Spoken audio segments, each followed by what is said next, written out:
Hello everyone, কি খবৰ সকলোৰে আজি ভিডিওটো আৰম্ভ কৰিছো গাড়ীৰ পৰা মাহঁতৰ ঘৰলৈ যাবলৈ ওলাইছো সকলে যোৱা নাই দেই কিন্তু এফালে হ পৰিয়াল আছে হাহু মা আগফালে হাজবেণ্ড দিয়া এফালে কুকুৰজনীও আহিছে হাই কৈ দিয়া হাই এয়া তেজপুৰ মেডিকেল পাই গলোহি আৰু ইয়াতে ৰখিলো পকৰি খাবলৈ দাদাজনে খুব টেষ্টি পকৰি বনায় ফাইনেলি ঘৰ আহি পাই গলোহি উইস্কি আৰু বেটা একদম ফূৰ্তিত ক'ব নোৱাৰা হৈছে যি হয়তো মোমায়েকৰ ঘৰলৈ আহিছে আৰু মাৰ ওলাই আহি চাবলৈ টাইম নাই কাৰণ যি জুৱাই আহিছে মাছ মাংস বনোৱাত ব্যস্ত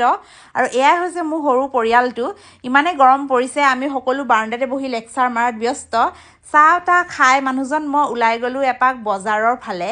আৰু লগ পালো এজন আমাৰ স্কুলৰ পুৰণা ছাৰক তাকে কথা পাতিলো অলপ ৰৈ আৰু এফালে দেখিছে খাই বৈ যাবলৈ ওলাইছো ভালকে ভিডিঅ' কৰা নহল কাৰণ 11টা বাজিলে ৰাতি এতিয়া যোৱাহে কথা বেলেগ এদিন দেখাম আপোনালোকক বাই বাই